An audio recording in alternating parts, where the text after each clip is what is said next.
Capítulo 5. William J. Seymour, o catalisador do Pentecoste.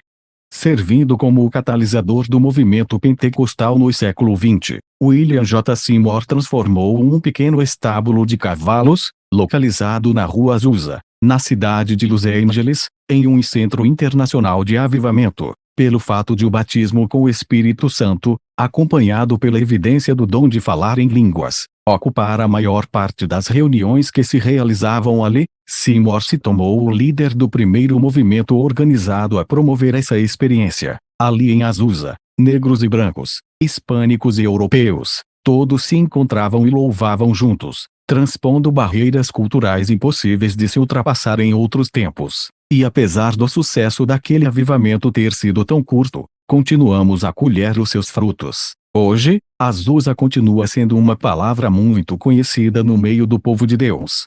Aquela missão, localizada na Rua Azusa, produziu muitas histórias extraordinárias. O tempo não era problema para esses pioneiros pentecostais que, geralmente, ficavam até altas horas orando a Deus pela libertação de alguma pessoa. Eles criam na palavra de Deus e esperavam que o seu poder se manifestasse entre eles. Em cada situação que surgia, aqueles que estavam buscando a Deus ordenavam, na autoridade da palavra, que a solução surgisse. Se algum membro da igreja tinha problemas com pragas em sua plantação, os cristãos de Azusa se dirigiam até o local e, baseados na autoridade da palavra de Deus, reivindicavam a proteção do Senhor para aquela terra. Em todos os casos que foram relatados, os insetos ficaram longe dos campos dos irmãos e não cruzaram as divisas das lavouras. E se a praga estivesse destruindo as plantações de vizinhos de algum crente, os insetos ficavam a aproximadamente uns 20 metros distantes da área cultivada daquele servo do Senhor. Em outra ocasião, durante um culto, um grande número de bombeiros entrou correndo ali na missão, puxando enormes mangueiras para apagar um incêndio, mas não acharam nada, e que os vizinhos haviam visto um enorme clarão que os fez pensar que o prédio da missão estivesse sendo engolido por chamas e, por isso, chamaram o corpo de bombeiros. Na verdade, o que eles viram foi a manifestação da glória de Deus. Um homem de visão. A cidade de Centerville, no estado de Louisiana, está localizada em uma região meio pantanosa, a apenas alguns quilômetros do Golfo do México. Em 2 de maio de 1870, o casal Simon e Phyllis Seymour teve um filho. Eles haviam sido libertos da escravidão há apenas alguns anos e, por isso, William nasceu em um mundo cheio de terríveis violências raciais. A Ku Klux Klan vinha agindo livremente com grande violência por anos. A lei Jim Crow havia sido promulgada avisando excluir a possibilidade de os negros terem acesso a qualquer direito social, e a segregação racial imperava por todos os lugares, até mesmo dentro da própria igreja. Mesmo depois de terem sido libertos, os pais de Seymour continuaram trabalhando na lavoura. Por essa razão, quando ele cresceu, seguiu os passos dos pais, e, sem deixar-se desanimar pela falta de uma educação básica, ele, como muitos outros, se alfabetizou sozinho, principalmente por intermédio da leitura da Bíblia. Seymour encontrou sua verdadeira identidade em Jesus Cristo, e creu que o Senhor era o único que poderia salvar o ser humano. Ele era um jovem sensível e muito espiritual, sedento pelas verdades da palavra de Deus. As pessoas diziam que ele havia visões do Senhor e que, ainda muito cedo em sua vida, ansiava pelo retorno Cristo. 2. William Seymour sempre teve um grande complexo de inferioridade. Entretanto, quando tinha 25 anos conseguiu, finalmente, livrar-se desse sentimento. Então, fazendo o que poucos homens negros de sua época tinham coragem de fazer, deixou sua terra natal, ao sul de Louisiana, e foi para o norte, para a cidade de Indianápolis, FC, no estado de Indiana. De acordo com o censo americanos de 1900, até aquela época, somente 10% dos negros haviam saído do sul. Contudo, Seymour já havia se decidido, e, ele estava determinado a não permitir que nenhum obstáculo o impedisse. Santos e Variola.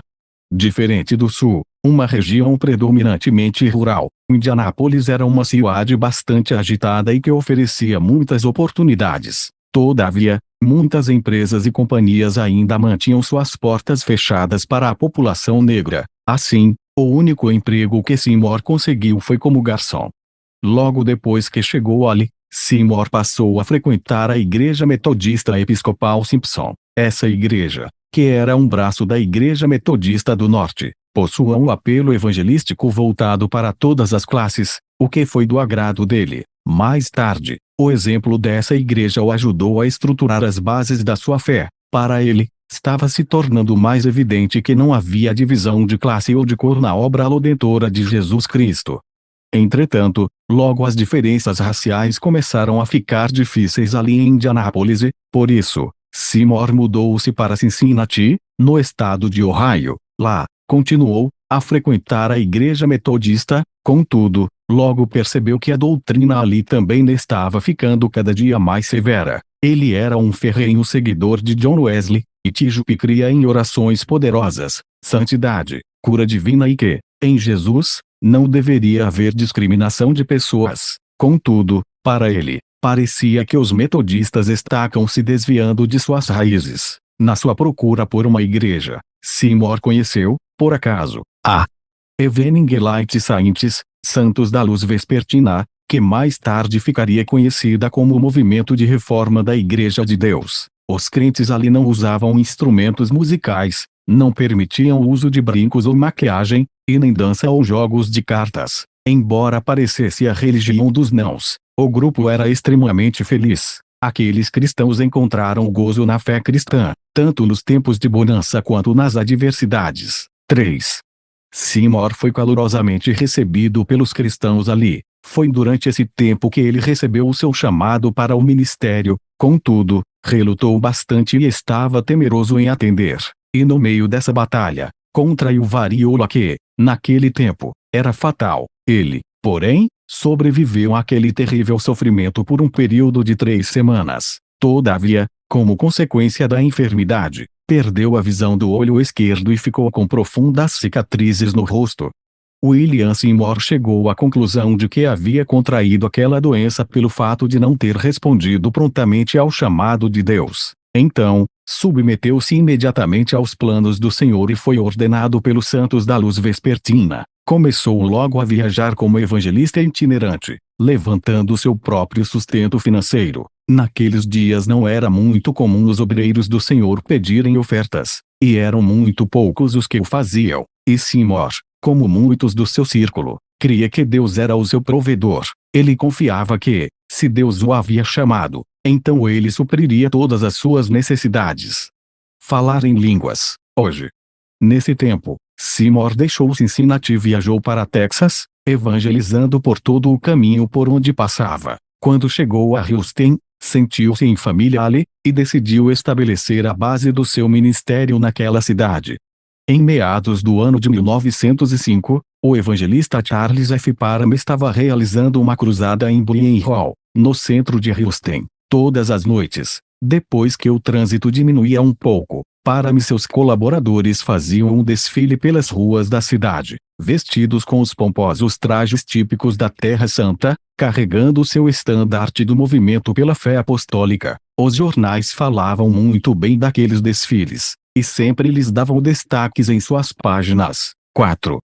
Houston era uma cidade de uma enorme variedade cultural e, por isso, nas reuniões de Parham haviam pessoas de todas as raças. Certa senhora, Lucy Ferro, amiga de Seymour, participou regularmente dessas conferências e desenvolveu um relacionamento muito bom com a família do avivalista. Antes de ir embora, ele ofereceu a ela o emprego de governanta de sua família, caso ela estivesse disposta a ir com eles para Kansas, onde viviam. Ferro era pastora de uma pequena igreja Holiness, contudo, o seu amor pela família Parham e seu desejo pelas coisas de Deus a motivaram a aceitar o convite. Por causa disso, ela perguntou a Seymour se ele não aceitaria tomar conta da igreja dela durante a sua ausência. Ele concordou e ficou ali, até que ela voltou com a família Parham, 2 meses depois. Quando a senhora Ferro voltou para Houston, compartilhou com Seymour sobre as maravilhosas experiências espirituais que ela havia tido na casa de Parham. E sobre a sua experiência de falar em outras línguas. Ele ficou muito impresso com a experiência dela, mas questionou o novo ensino. Mais tarde, ele também aceitaria a doutrina. embora ele mesmo tenha tido de esperar por algum tempo, falar em línguas. 5. Os santos da luz vespertina não aprovaram a nova teologia de Seymour. Assim, e o que ainda não tivesse falado em línguas, ele deixou o grupo. Foi quando Parry anunciou a abertura de uma escola bíblica na cidade de Houston, para dezembro daquele ano, e a senhora Ferro insistiu veementemente com Seymour para que ir matricular-se. Então, motivado pela insistência dela e pelo seu próprio crescente interesse, Seymour se inscreveu. A escola de Parham, em Houston, foi montada nos mesmos padrões da outra que existia na cidade de Topeka, Kansas. Era do tipo onde escola e residência funcionavam no mesmo prédio, e onde alunos e professores passavam dias e noites reunidos em oração e estudo da palavra, de uma maneira muito informal. Os alunos não pagavam mensalidade, mas tinham de confiar em Deus para suprir as suas necessidades pessoais. Por causa dos costumes racistas da época, até hoje existem dúvidas se Seymour teve permissão para permanecer na escola durante a noite também. Contudo, sua sede de Deus moveu o coração de Parham, e creio que, embora tenha sido muito bem recebido por Parham, Seymour era um aluno que estudava somente durante o dia, e apesar de ele não ter abraçado todas as doutrinas que Parham ensinou, aceitou o que dizia a respeito ao Pentecoste, e, a partir dos ensinos dele, Seymour desenvolveu a sua própria teologia. No princípio, após concluir os seus estudos na escola de Parham, os acontecimentos que levariam Seymour para Los Angeles começaram a acontecer.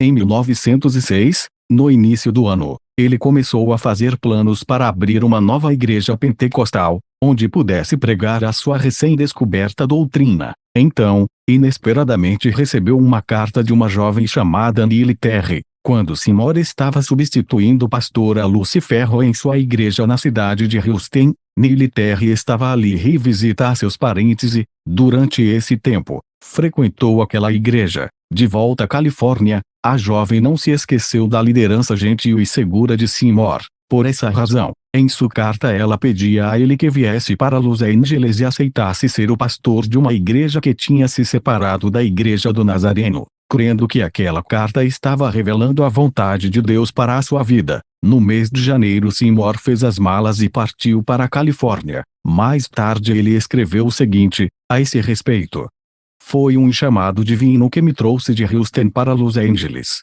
O Senhor colocou no coração de uma de suas servas aqui da cidade, para escrever-me dizendo que sentia que Deus me queria aqui, e eu creio que isso era a vontade do Senhor para a minha vida. Então ele providenciou os meios e aqui estou para assumir a liderança de uma missão na Rua Santa Fé. 6. As condições espirituais da cidade.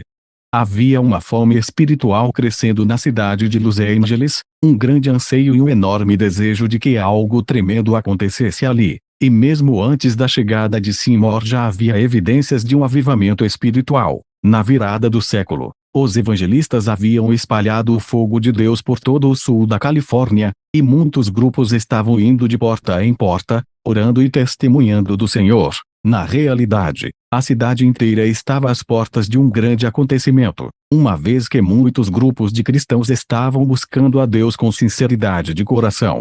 Em 1906, Los Angeles era como um quadro em miniatura do mundo. Raramente se tinha notícia de alguma discriminação racial, porque cada cultura, de chineses a hispânicos, convivia pacificamente naquela cidade. Um grupo em particular, a primeira Igreja Batista de Los Angeles, estava esperando a volta do seu pastor, o Rev. Joseph Smalley, que havia empreendido uma viagem de 3 semanas ao país de Gales, para ouvir o grande evangelista Evan Roberts. O coração de Smalley estava em chamas pelo Senhor, e esperava trazer para a sua cidade o mesmo avivamento que havia descido sobre aquele pequeno país europeu. Outro jornalista e evangelista, Frank Bartleman, que também compartilhava da mesma visão a respeito de avivamento, se uniu à sua igreja em oração, em prol desse assunto. Bartleman escreveu para Roberts em busca de orientação. Uma das respostas de Evan para ele finalizava assim: peço a Deus que ouça as suas orações, fortaleça a sua fé e salve a Califórnia. Bartleman disse que foi por meio dessas cartas que ele recebeu o dom da fé para o avivamento que estava para vir. Ele cria também que as orações feitas no país de Gales tiveram muito a ver com o derramamento do poder de Deus que desceu sobre a Califórnia. Mais tarde ele disse o seguinte: o avivamento mundial que estamos vivendo hoje foi acalentado no berço do pequeno país de Gales. 7. Em Los Angeles havia um pequeno grupo de negros, que se reunia para louvar ao Senhor e que tinha fome por mais de Deus. A líder desse grupo, a irmã Julia Hutchinson, tinha uma visão sobre santificação que não estava de acordo com a doutrina de sua igreja. Consequentemente, o pastor expulsou todas as famílias que estavam envolvidas com os ensinamentos dela. Esse grupo, mais tarde, formou o grupo do qual Seymour se tornaria pastor. A expulsão, entretanto, não desanimou esse grupo. As pessoas rapidamente se reuniram no lar do casal Asbury. Mais tarde, aumentaram tanto que tiveram de alugar um pequeno salão na Rua Santa Fé. Juntamente com esse crescimento, surgiu também o desejo de uma mudança na liderança. Eles achavam que alguém de fora da área de Los Angeles seria mais apropriado, pois seria capaz de impor mais respeito entre eles. Então a senhorita Terry, prima de Asbury, acreditava que só havia um homem para desempenhar aquele trabalho, e depois de orarem sobre isso, todos concordaram em fazer o convite para Seymour, que aceitou prontamente, entregando a mensagem. Quando Seymour chegou a Los Angeles, já havia um clima de avivamento que permeava toda a cidade, e isso contribuiu para comprovar que ele estava na direção certa. Então, um grande número de pessoas se reuniu, ávidas por ouvir o primeiro sermão de Seymour, que ministrou poderosamente o evangelho sobre cura divina e o breve retorno de Cristo. Em seguida, ele passou a ministrar baseando sua mensagem em Atos 2.4, sobre o falar em línguas. Ele disse que, se a pessoa não falasse em línguas, isso significava que ela não era batizada no Espírito Santo, e admitiu que ele mesmo ainda não havia recebido essa manifestação. Apesar disso, proclamou sendo essa a palavra de Deus. As pessoas daquela cidade o receberam com reações diversas. Enquanto alguns concordavam com ele, outros foram veementemente contra. Certa ocasião, uma família, cujo sobrenome era Lee, o convidou para jantar na casa deles. Naquela noite, ao voltarem com ele para a missão, descobriram que a irmã Hutchinson havia fechado as portas com cadeado. Ela estava indignada e declarou que não permitiria ensino tão extremo em sua pequena missão na Rua Santa Fé. Assim, Seymour foi impedido de voltar para o seu quarto de dormir. 8. Com isso, Seymour ficou sem lugar para ficar, e bem pouco dinheiro no bolso. Dessa forma, a família Lee sentiu-se na obrigação de levá-lo para sua casa, embora com certas reservas. Enquanto esteve com essa família, Seymour permaneceu fechado em seu quarto, em jejum e oração. Então, depois de vários dias, convidou os Lee para se pintarem a ele em oração, e eles aceitaram. Depois disso, os membros daquela família passaram a tratá-lo melhor, e logo outros membros da missão começaram a ouvir Lee e as reuniões de oração que estavam sendo realizadas na casa dos Lee, e começaram a se unir a eles, e Seymour passou a ser conhecido como um homem de oração. 9. E não demorou muito para que a irmã Hutchinson ouvisse falar sobre aqueles ímpios e estavam se juntando a Seymour. Assim, ela promoveu uma reunião entre ele e MS líderes da igreja Holiness, para verificar o que é que estava errado. Seymour teve a encarar um público numeroso e difícil, uma espécie de inquisição, mas ele se faz na palavra, leu novamente Atos 2.4 e explicou que, a menos que eles tivessem a mesma experiência que os discípulos tiveram no cenáculo, eles não tinham recebido batismo com o Espírito Santo. Segundo Seymour, o problema deles não era com o propriamente dito, mas com a palavra de Deus. Um dos ministros que haviam se posicionado contra Seymour, escreveu mais tarde: a discussão ficou só do nosso lado. Nunca conheci alguém com tamanho e trole sobre si mesmo. Nenhuma acusação ou confusão parecia perturbá-lo. Ele limitou-se atrás daquela mala e ficou sorrindo para nós, até que todos nos sentimos piadenados por aquilo que estávamos fazendo. 10. Rua Bani Bra Norte, 214. O estilo tranquilo de liderança de Seymour era percebido por todos. Após o ingatório, os Asbury o convidaram para morar com eles na Rua Bani Bra Norte. Para realizar reuniões regulares ali, Seymour aceitou. e o pequeno grupo começou a reunir-se ali no final de fevereiro de 1906. Esses encontros consistiam de horas de oração, buscando receberem o batismo com o Espírito Santo. Como o número de assistentes estivesse aumentando muito, Seymour pediu ajuda à sua amiga de muitos anos, Lucy Ferro. Ele explicou ao grupo que Ferro tinha uma habilidade extraordinária para apresentar o Espírito Santo e, assim, tiraram uma oferta para poderem trazê-la de Houston.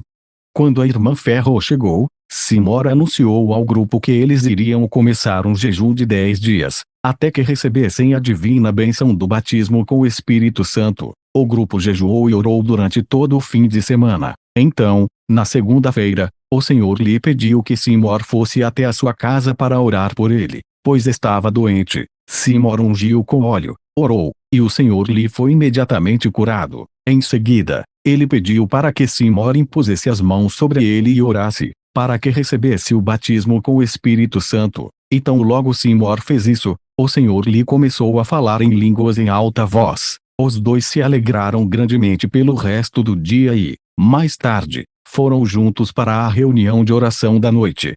Quando chegaram à casa de Asbury, na rua Banbury, todos os cômodos estavam lotados de pessoas. Muitos já estavam orando. Seymour assumiu a direção da reunião, liderou o grupo em cânticos, testemunhos e mais orações. Depois contou ao grupo o que havia acontecido com o Sr. Lee. Assim que terminou, o próprio Sr. Lee levantou as mãos e começou a falar em línguas. Todo o grupo caiu de joelhos louvando ao Senhor e pedindo o batismo com o Espírito. Em seguida, 6 ou 7 pessoas ergueram a voz e começaram a falar em línguas. Jane Evans Moore, que mais tarde seria a esposa de Seymour, caiu de joelhos ao lado do banquinho do piano, como uma das primeiras a falar em línguas. Alguns correram para a porta da frente, profetizando e pregando. Outros, enquanto falavam em línguas, correram para as ruas para que toda a vizinhança pudesse ouvi-los. A filha mais jovem de Asbury entrou correndo dentro da sala de estar e encontrou seu irmão, que também corria assustado, indo na direção contrária à dela. Jane voltou ao piano e começou a cantar com a sua bela voz em mais ou menos 6 línguas diferentes e todas com interpretação. A reunião durou até quase 11 horas da noite, quando todos foram embora em grande alegria e gratidão. 11. Durante 3 dias eles celebraram o que chamaram de o primeiro Pentecoste restaurado. A notícia espalhou-se rapidamente trazendo multidões que encheram toda a área ao redor da casa de Asbury. Grupos de todas as culturas começaram a procurar pelo endereço da rua Banbury Norte, número 214. Alguns ficavam do lado de fora, tentando ouvir alguém orar em línguas. Às vezes o que se ouvia era muito barulho. Outras, tudo ficava absolutamente quieto. Muitos caíam no chão, debaixo do poder do Espírito, e permaneciam assim por até 3 ou 4 horas. 12.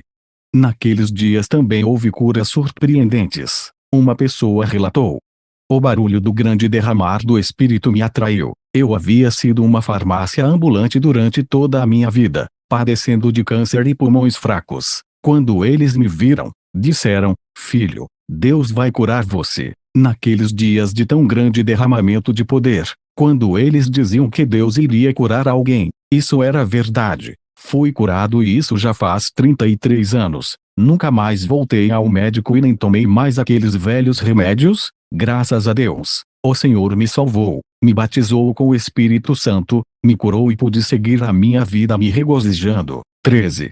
As pessoas costumavam dizer que, quando Seymour pregava para as pessoas, na residência dos Asbury, o alpendre daquela casa se tornava em um púlpito e em bancos. Não demorou muito e aquela varanda veio abaixo, por causa das pessoas. Entretanto, foi rapidamente consertada e as reuniões puderam continuar.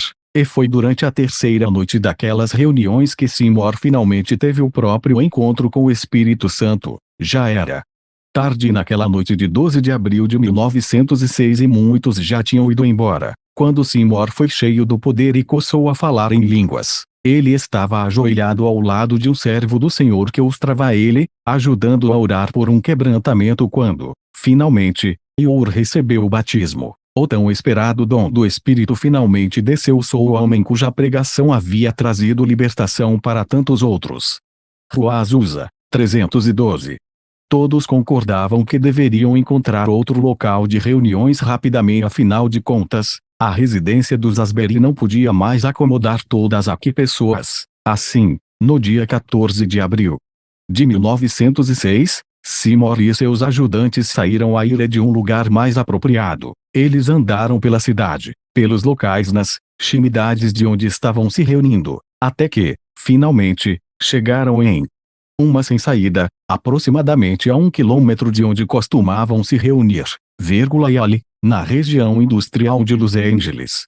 Que eles encontraram o que antes havia e uma velha igreja metodista. Depois de ter sido usada como igreja metodista, a instrução havia sido reformada para usos variados. O prédio havia sido dividido duas partes, a parte de cima havia sido usada como apartamentos. Contudo, incêndio havia destruído o piso, e o telhado tipo catedral, fora rebaixado e coto com piche. Quando Seymour adquiriu a propriedade, o andar de cima estava sendo usado como depósito, e a parte de baixo havia sido transformada em um estábulo para caidalos. As janelas estavam quebradas e uns soquetes sem lâmpadas pendiam do telhado. O proprietário ofereceu o prédio para Seymour pela quantia de $8. E por mês, 14. E como a notícia se espalhou, pessoas vieram de todos os lugares para ajudar a reforma. A.G. Osterburg, o pastor da Igreja do Evangelho Pleno, pagou vários homens para ajudarem naquela obra de restauração. Voluntários varreram o piso e lavaram as paredes. J.V. McNeil, um católico devoto e proprietário da maior madeireira de Los Angeles, fez uma doação de madeira para as necessidades da obra. Colocaram serragem no piso e construíram bancos utilizando tábuas e barris. 2 caixas de madeira vazias foram pregadas uma sobre a outra e usadas como o púlpito de Seymour. E foi nesse lugar humilde, habitado por bêbados e vagabundos, que os novos inquilinos da Rua Azusa 312 se prepararam para um avivamento internacional. Estágios iniciais. O dia 18 de abril de 1906 ficou marcado na história dos Estados Unidos como o dia do grande terremoto de São Francisco. No dia seguinte, um tremor um pouco menor foi sentido em Los Angeles, fazendo com que muitos, tomados de medo, se arrependessem de seus pecados. Centenas deles correram para a missão da Rua Azusa para ouvir a mensagem do Evangelho e experimentar o batismo com o Espírito Santo, acompanhado da evidência de falar em outras línguas. Mesmo os mais ricos vinham para essa área pobre da cidade, para ouvir do poder de Deus. Os assentos estavam dispostos de maneira bastante singular em Azusa. Pelo fato de que não havia plataforma, Seymour sentava-se no mesmo nível que os outros membros da congregação. Os bancos eram dispostos de tal maneira que cada participante ficava de frente um para o outro. As reuniões eram bastante espontâneas e ninguém nunca sabia o que iria acontecer ou quem seria o pregador. Na fase inicial em Azusa, todas as músicas eram cantadas de improviso e sem uso de qualquer instrumento ou inário. As reuniões geralmente começavam com uma pessoa cantando um hino ou dando um testemunho, e porque não havia nenhuma programação, alguém finalmente se levantava, com a unção para trazer a mensagem. O pregador poderia ser de qualquer raça, idade ou sexo, e todos sentiam que Deus era o responsável pelos apelos ao altar, que podiam acontecer em qualquer momento da reunião. Na Rua Azusa os sermões eram pregados em inglês ou em línguas, com a devida interpretação. Às vezes os cultos duravam por umas 10 ou 12 horas, ininterruptamente. Alguns duravam dias e noites. Muitos diziam que a congregação nunca se cansava, pois eram fortalecidos pelo Espírito Santo, e não era raro ver alguns dos participantes, depois das reuniões, reunidos em alguma rua nas primeiras horas da manhã, debaixo da luz de algum poste, falando sobre as coisas de Deus. William Seymour, Rua Azusa, 312. Os cultos eram tão ungidos que se alguém se levantasse para pregar, do seu próprio conhecimento intelectual, os cristãos, cheios do Espírito, começavam a chorar copiosamente. Isso ficou bem exemplificado com o que aconteceu a uma senhora chamada Mãe de Holmes. Certo dia, durante o culto, um homem levantou-se para pregar e, aparentemente, não havia sido guiado pelo Espírito. Enquanto ele estava ali de pé, pregando, ela se dirigiu rápida e em silêncio para a plataforma, sentou-se aos pés do púlpito, e começou a encarar aquele irmão com um olhar frio e desconfiado. Finalmente ela disse: Será que você não está vendo que não tem a unção para pregar? Por causa desse incidente, Mãe Jones ganhou rapidamente a reputação de desencorajar qualquer pregador que não estivesse cheio da unção de Deus de assumir o púlpito. As pessoas diziam que tudo que ela precisava fazer era ficar de pé, e o pregador sem unção saía correndo do púlpito. Logo pessoas de todas as classes sociais começaram a frequentar as reuniões da Rua Azusa. Em seu livro, Azusa Street, Rua Azusa, Frank Bartleman escreveu o seguinte: muitos eram apenas curiosos e incrédulos, mas outros estavam realmente com fome de Deus. As perseguições de fora nunca prejudicaram o trabalho. O que tínhamos de temer eram as obras do mal que estavam dentro. Mesmo os espiritualistas e hipnotistas vieram investigar e tentar influenciar negativamente. Depois, também vieram religiosos invejosos e desonestos, procurando um lugar na obra que estava sendo realizada ali. Entretanto, esse é sempre um perigo em qualquer trabalho novo, pois esse tipo de pessoa não tem espaço em nenhum outro lugar. Esta situação trouxe certo temor sobre muitos, que foi difícil de vencer. Isso impedia o espírito, pois muitos ficaram temerosos de buscar a Deus, temendo serem atacados pelo diabo. 15 Bartleman também escreveu: muito cedo no trabalho de Azusa descobrimos que, quando tentávamos segurar a arca, o Senhor parava de agir. Preferimos não chamar muito a atenção das pessoas para as obras do diabo, pois o temor acabaria por vir. A única coisa a fazer era orar, e o Senhor nos deu a vitória. Havia uma presença de Deus conosco, por intermédio da oração, na qual podíamos confiar. Embora os líderes tivessem experiências limitadas, o mais maravilhoso é que o trabalho sobreviveu a todos os ataques dos seus poderosos adversários. 16. Creio que essa declaração de Bartleman tenha sido uma das razões principais para que Seymour fosse severamente criticado como líder. Contudo, Deus estava procurando por um vaso disposto e encontrou Seymour. Deus não estava à procura daqueles que se gabavam de sua experiência e status social. Em termos espirituais, porém, a experiência limitada de Seymour pode ter sido a causa de suas dificuldades. Eu acredito que toda a liderança deve enfatizar fortemente a verdade, em vez de focalizar no que é falso. Afinal de contas, o engano não pode prevalecer contra a autoridade, a força e a visão de uma liderança santa e piedosa. Estou feliz que aqueles irmãos tenham confiado sempre na oração, pois é ela que traz a solução. Entretanto, Deus também transmite a sua voz por intermédio da liderança, e essa voz, pelo poder do Espírito Santo, saberá separar o que é verdadeiro daquilo que é falso e que vai perecer. Uma liderança forte e orientada por Deus pode separar o ouro do latão. Apesar de alguns conflitos espirituais, a missão em Azusa começou a operar de dia e de noite. Todo o prédio foi organizado de maneira a ser usado em sua capacidade total. Enfatizava-se muito o poder do sangue de Jesus, o que inspirava o grupo a procurar um modo de vida mais elevado. Um amor divino começou a se manifestar, impedindo que qualquer palavra desagradável fosse pronunciada entre eles. As pessoas tinham o cuidado de não magoarem o Espírito Santo. Tanto o rico e educado, como o pobre, sem instrução sentavam-se juntos na serragem e nos barris transformados em bancos, lotando as ruas. Certo homem, em Azusa, disse o seguinte: eu preferiria viver 6 meses nesta época de hoje, do que 50 anos de uma vida medíocre. Por mais de uma vez já me detive a 2 quarteirões do local e orei pedindo forças, antes de me atrever a continuar. A presença de Deus ali era absolutamente real. 17.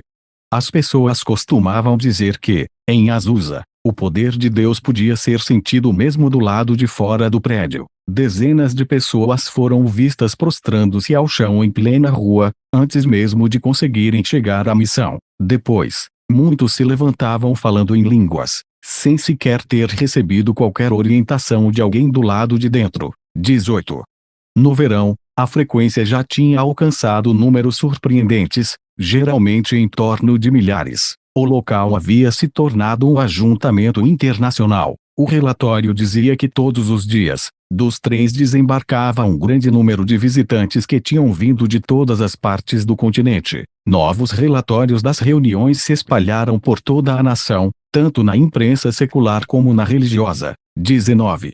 Embora a inexperiência de Seymour pudesse ter prevalecido no início, veteranos experientes no ministério chegaram para ajudar no apoio ao trabalho dele. Muitos vieram do movimento Holiness, ou eram missionários voltando do campo. O resultado dessa experiente mistura de pessoas foi um maravilhoso novo grupo de missionários que foram enviados a todas as nações. Muitos, recém-batizados com o Espírito Santo, sentiam-se chamados para a obra missionária em países específicos. Por isso, homens e mulheres estavam partindo para países como a Escandinávia, China, Índia, Egito, Irlanda e várias outras nações. Até mesmo a irmã Hutchinson, que inicialmente havia fechado as portas da missão para Seymour, juntou-se ao trabalho em Azusa, recebeu o batismo com o Espírito Santo e foi enviada como missionária para a África. 20.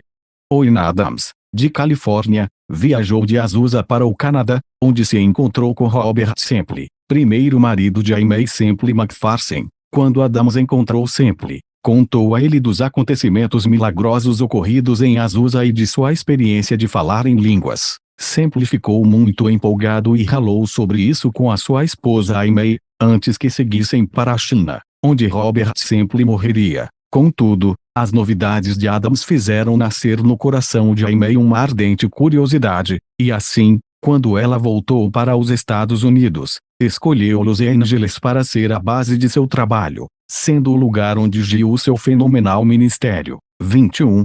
Embora houvesse muita empolgação circulando entre as pessoas de Azusa sobre batismo com o Espírito Santo, muitos não compreenderam o propósito de se falar em línguas. Uma boa parte deles achava que isso era apenas uma língua divina para ser usada nas nações para onde estavam sendo enviados como missionários. 22. Nessa época, tinha-se a impressão de que todas as pessoas amavam William S. Seymour. Durante o mover do Espírito, ele costumava se prostrar em oração, introduzindo a sua cabeça na caixa de madeira que servia de púlpito, e que ficava logo à sua lente. O irmão Seymour nunca falava sobre salário, por isso, frequentemente era listo andando entre a multidão com notas de 5 e 10 dólares saindo de dentro dos seus bolsos, que as pessoas haviam enfiado ali sem que ele percebesse. 23.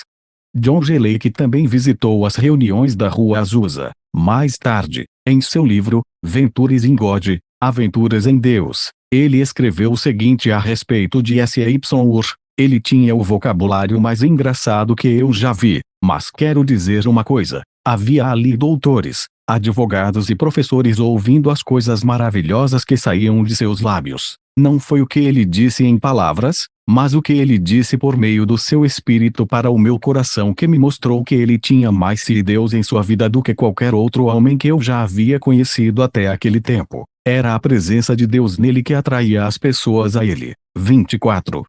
Os missionários eram chamados dos países onde estavam trabalhando para virem presenciar o fenômeno espiritual que estava acontecendo em Los Angeles. Muitos vieram e levaram a mensagem pentecostal da Rua Azusa pelo mundo. Contudo, ninguém seria capaz de relatar todos os milagres que ocorreram ali. Cada membro de Azusa carregava pequenos vidrinhos de óleo para qualquer lugar com que fossem, para ungirem aqueles que estivessem doentes. Eles batiam nas portas e testemunhavam e oravam pelos enfermos por toda a cidade de Los Angeles. Também ficavam em esquinas cantando e pregando, e trabalhavam como voluntários fornecendo roupas pobres e comida aos famintos. Isso era incrível e muito empolgante de se ver.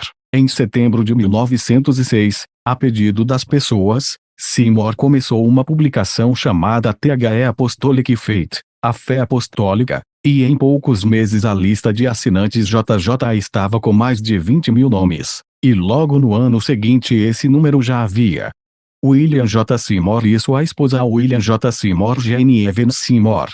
Seymour com FF Bosworth, no meio, e John G. Lake, embaixo à direita.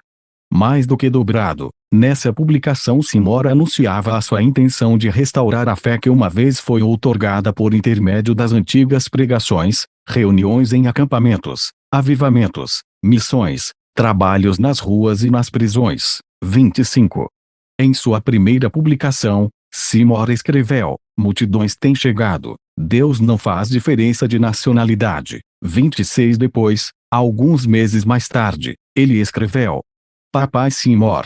Missão Fé Apostólica, na Rua Azusa 312, Los Angeles, Califórnia. O culto foi uma ocasião de quebrantamento e união. As pessoas, quebrantadas, se uniam umas às outras, como uma só massa, um mesmo pão, um só corpo em Cristo Jesus. Não há judeu ou gentil, escravo ou livre, na missão Azusa. Nenhum instrumento que possa ser usado por Deus é rejeitado por causa de cor ou maneira de se vestir, ou mesmo por falta de instrução, e por isso que Deus tem edificado a sua obra, e o que é mais agradável é a amorosa união que existe aqui. 27. Obviamente essas palavras foram revolucionárias naquele tempo de tantos conflitos raciais. O começo do declínio. Já era esperado que as perseguições das pessoas de fora de Azusa fossem ocorrer. Entretanto, isso logo começou a se manifestar também dentro do movimento. Certa manhã de outono, quando alguns membros chegaram cedo à missão, viram as palavras Missão Fé Apostólica escritas no alto do prédio. Por causa disso, começaram a acusar a missão de estar se envolvendo na formação de uma nova denominação. Este era o nome do movimento do primeiro mentor de Seymour, Charles Parham. Por isso, a missão Azusa agora estava sendo reconhecida como um novo ramo do ministério desse mentor. Muitos temiam que a missão estivesse se tornando apenas mais uma na rede de igrejas e escolas bíblicas de Parham. Alguém que estava lá na época, escreveu. Daquele tempo em diante, os problemas e as divisões começaram a surgir. Já não se percebia a mesma liberdade no espírito para todos, como antes. O ministério havia mudado, passando a ser apenas mais um grupo, uma organização rival entre as outras igrejas e seitas da cidade. A igreja é um organismo, não uma organização humana. 28. Naquele tempo, Azusa havia estabelecido centros evangelísticos em Seattle e Portland, sob a direção de uma mulher de nome Florence Crawford. A sede de Los Angeles tentou atrair todos os focos de avivamento da costa oeste para a sua organização, mas não foi bem sucedida e assim, a obra do avivamento foi aos poucos, preparando-se para o seu fracasso. A questão da espera é o dom de línguas. Aquela nova parte do corpo de Cristo também não entendeu o conceito da espera. Eles ficavam simplesmente esperando por horas pelo derramar do Espírito. Depois, quando sentiam que muitos estavam abusando desse tempo, ficavam inquietos e incomodados. O que eles não imaginavam era que o Espírito Santo já havia vindo. Ele estava ali. Além disso, houve também a confusão em torno da compreensão que eles tinham a respeito de falar em outras línguas. Até ali, o que haviam aprendido era que o dom de línguas era apenas para o desenvolvimento de missões estrangeiras. Criam que se uma pessoa tinha o chamado para o campo missionário, receberia o dom de pregar na língua da nação para onde estava sendo chamada. Muitos missionários de Azusa ficaram desapontados quando descobriram que essa não era a regra. Embora seja um fato bíblico histórico que esse dom pode se manifestar com esse propósito, não é apenas esse o seu uso. E foi um pouco mais tarde, durante o crescimento do movimento pentecostal, que esse dom seria entendido também como uma oração em línguas. Contudo, ali na Rua Azusa, a experiência de falar em línguas estava apenas engatinhando. Os crentes de Azusa também acreditavam que a pessoa só precisava falar em línguas uma vez para ser cheia do Espírito Santo. Para os primeiros membros ali, falar em outras línguas era um mover soberano de Deus que significava esperar em Deus para que ele viesse sobre eles. Junto com todos esses mal-entendidos, começou a circular entre eles acusações de que manifestações carnais estavam sendo denominadas de mover do Espírito Santo, e sendo essa compreensão espiritual algo tão novo, o amigo leitor pode imaginar como era difícil liderar isso tudo. Foi então que Seymour escreveu para Charles Parham, pedindo que ele viesse a Azusa e presidisse um avivamento para todos. Fanáticos, falsos e fragmentados. Embora Seymour não concordasse totalmente com toda a teologia de Parham, creio que ele respeitava e confiava na experiência de liderança dele. Talvez acreditasse que Parham poderia mostrar outro ponto de vista e inflamar um novo mover de Deus ali. Também foi falado que muitos outros escreveram cartas a Parham implorando que ele viesse até Azusa, e determinasse quais manifestações eram fingimento e quais eram verdadeiras. Não há documentação dessas cartas, mas a senhora Parham disse que algumas delas estão em sua coleção. 29 Temos apenas uma carta escrita por Seymour para Parham, que diz: estamos esperando que um avivamento geral comece novamente quando você chegar, e que esses pequenos avivamentos irão se juntar em um só e formar um grande avivamento unido. 30. E verdade que houve muitas divisões entre os avivamentos de Los Angeles. Contudo, pelos primeiros exemplos do caráter de Seymour, creio que ele desejava que Parham unisse a cidade, em vez de discipliná-la. E a verdade é que Parham não teria ido a Azusa se não tivesse sido convidado. Quando Parham chegou, Seymour o apresentou como o pai deste evangelho do reino. 31 Acredito que Seymour estava sendo sincero, pois ele precisava de um pai espiritual para ajudá-lo a liderar aquele grande movimento. Entretanto, o que quer que seja que ele esperava de Parham, as coisas não aconteceram como ele havia planejado. Depois dos sermões de Parham e das suas exortações em particular, S.Y. Moore fechou as portas da missão para ele. Fico me perguntando o que será que Parham disse a Seymour, o que pode ter provocado a atitude dele de manter Parham longe de Azusa, embora seja verdade que a educação, a liderança e a experiência de Parham fossem diferentes das de Seymour. A visão de ambos a respeito do batismo com o Espírito Santo parecia ser a mesma, ou não.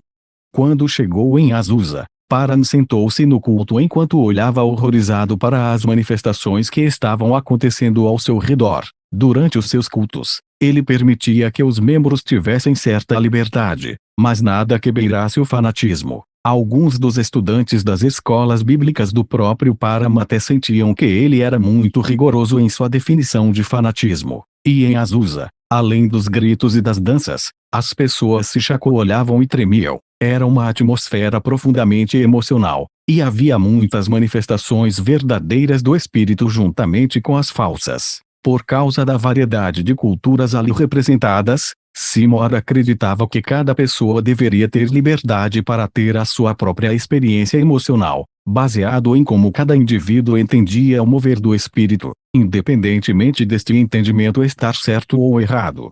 A teologia de Seymour permitia que o Espírito Santo tivesse total liberdade para agir.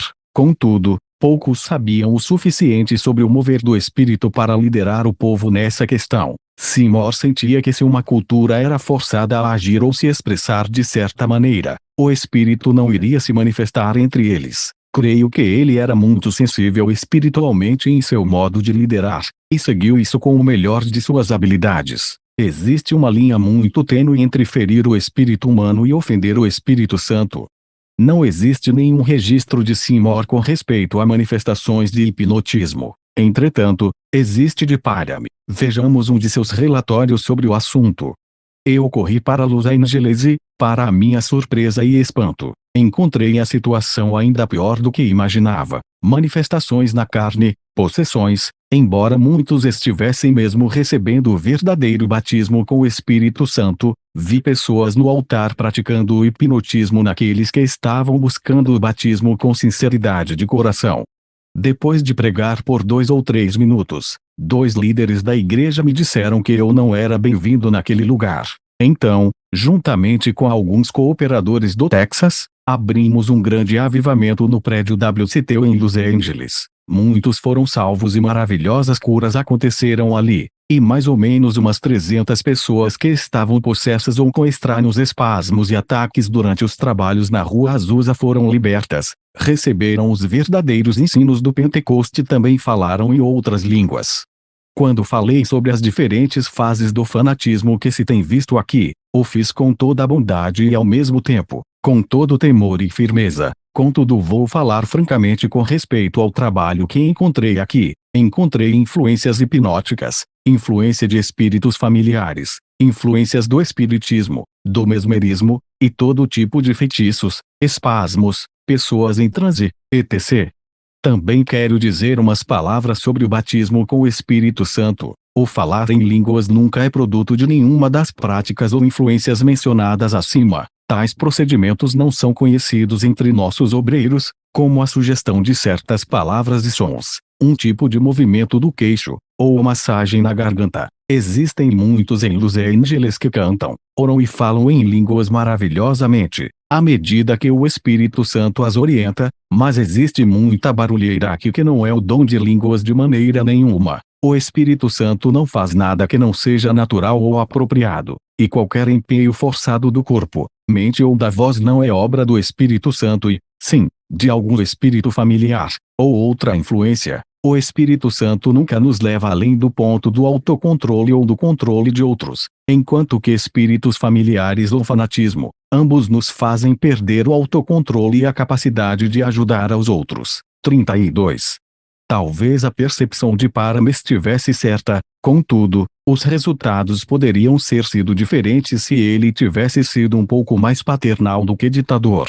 Seymour nunca mudou sua teoria e nem Parama. Durante 2 meses Seymour não mencionou a rivalidade, e mesmo quando ele finalmente o fez, seus comentários foram discretos, evitando qualquer crítica direta. Ele escreveu: algumas pessoas estão perguntando se o Dr. Charles F. Parham é o líder deste movimento. Podemos responder que não, ele não é o líder do movimento da Missão Azusa. Pensamos que ele poderia ser o nosso líder e, por essa razão, declaramos isso em nossos jornais, antes mesmo de esperar a confirmação de Deus. Às vezes podemos ser precipitados, especialmente quando somos muito inexperientes no poder do Espírito Santo. Somos apenas como bebês cheios de amor e estávamos prontos a aceitar como nosso líder a qualquer um que tivesse o batismo com o Espírito Santo. Entretanto, o Senhor começou a nos estabelecer, e vimos que ele deveria ser o nosso líder.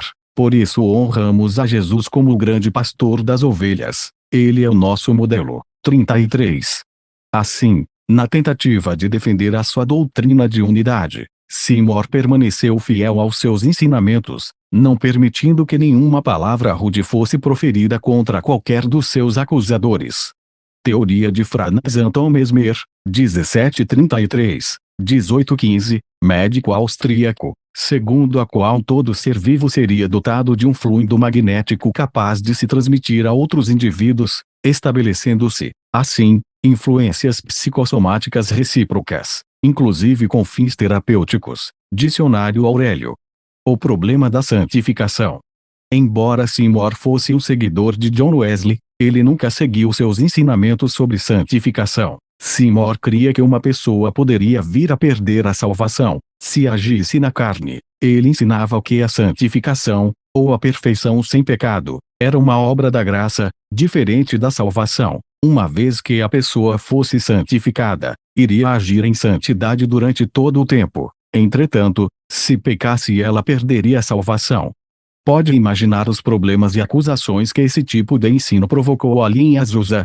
Muitos cristãos, super zelosos, eram pegos apontando o dedo e julgando uns aos outros. O comportamento farisaico deles resultou em conflitos, divisões e muita controvérsia. Na verdade, essa era a razão principal de Seymour nunca reagir na carne por causa de alguma perseguição que viesse contra ele. Segundo a sua teologia, ele precisava agir assim para manter a sua salvação. Ele disse o seguinte a esse respeito: se você ficar irado, ou falar palavras nocivas, ou caluniar alguém, não me importa em quantas línguas você possa falar, você não tem o batismo com o Espírito Santo, você perdeu a sua salvação. 34.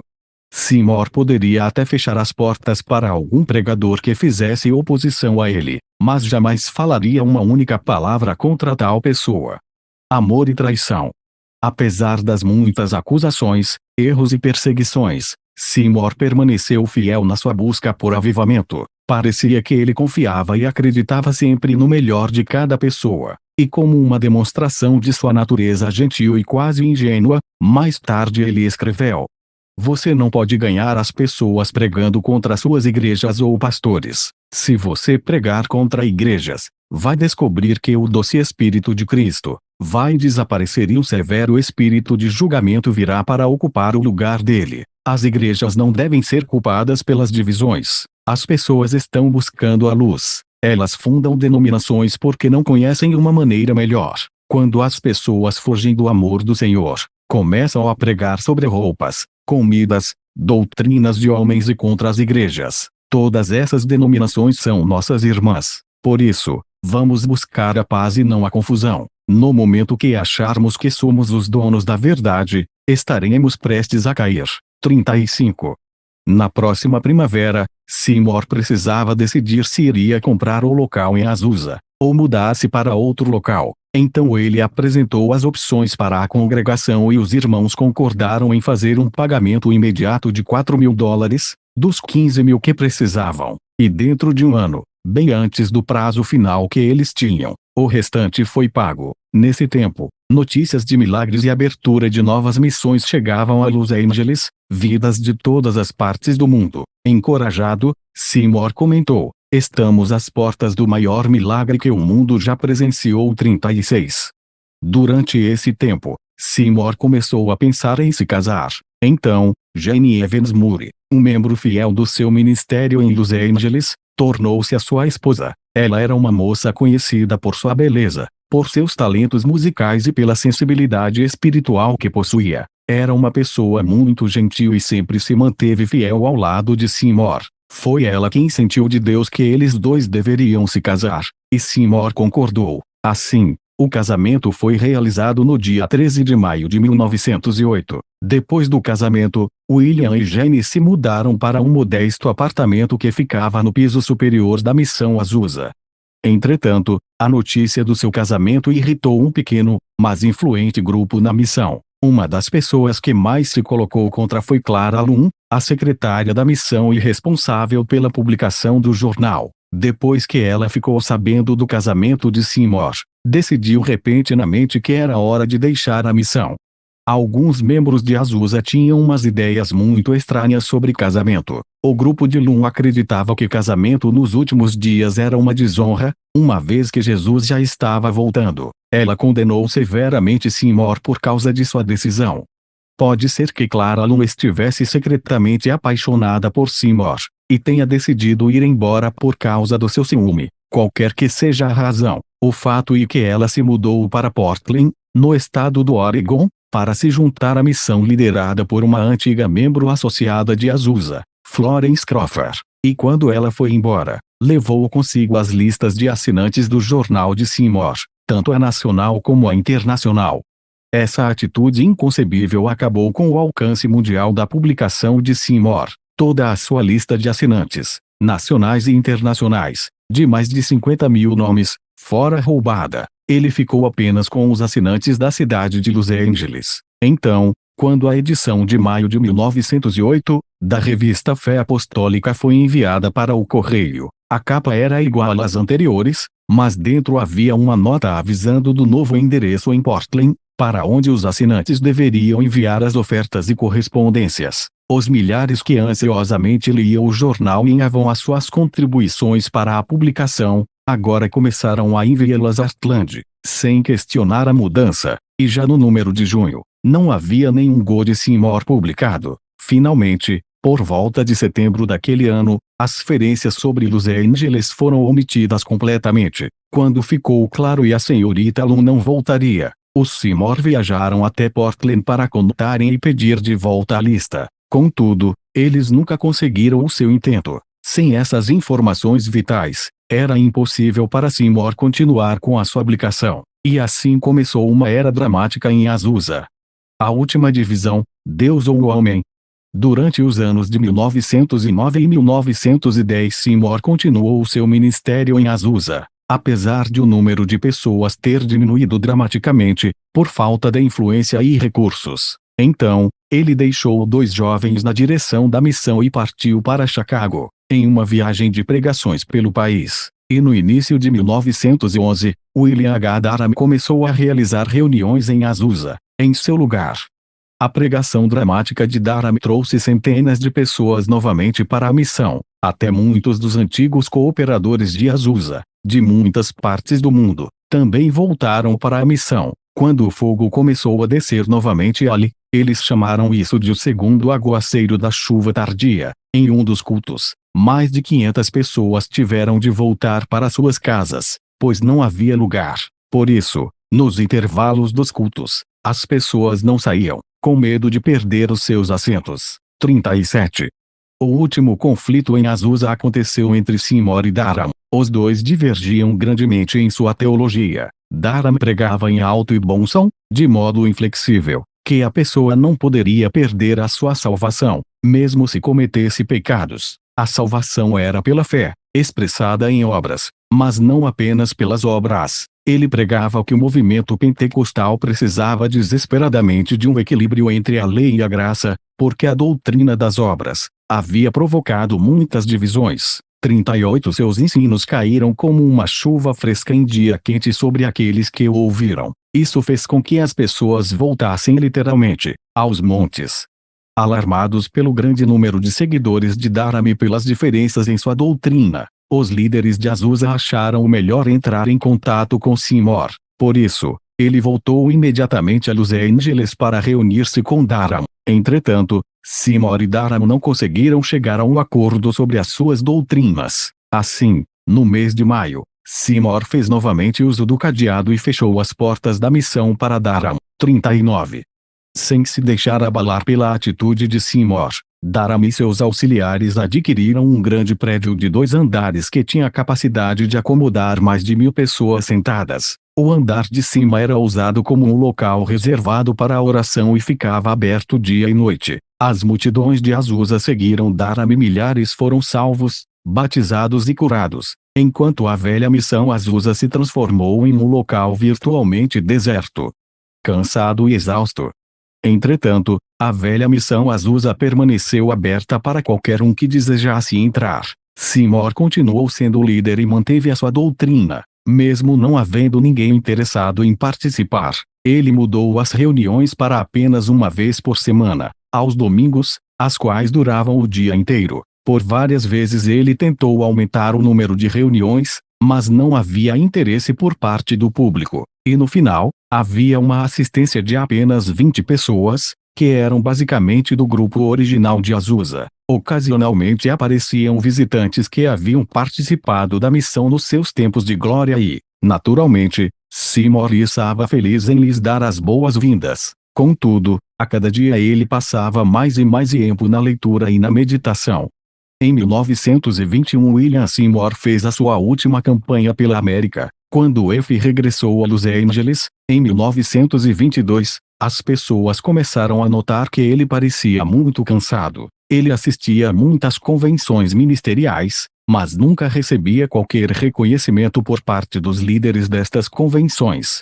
Finalmente, em 28 de setembro de 1922, enquanto estava na missão, Seymour sentiu uma súbita dor no peito. Um dos seus auxiliares correu para chamar um médico que ficava a apenas algumas quadras de onde ele se encontrava. Depois de examinar Seymour, o doutor recomendou que ele descansasse. Mais tarde, naquele mesmo dia, às 5 horas da tarde, enquanto ele ditava uma carta, sentiu outra terrível dor no peito. Ele lutou com grande dificuldade para conseguir respirar, mas acabou falecendo. Partiu para estar com o Senhor com a idade de 52 anos. A causa oficial de sua morte foi declarada como parada cardíaca.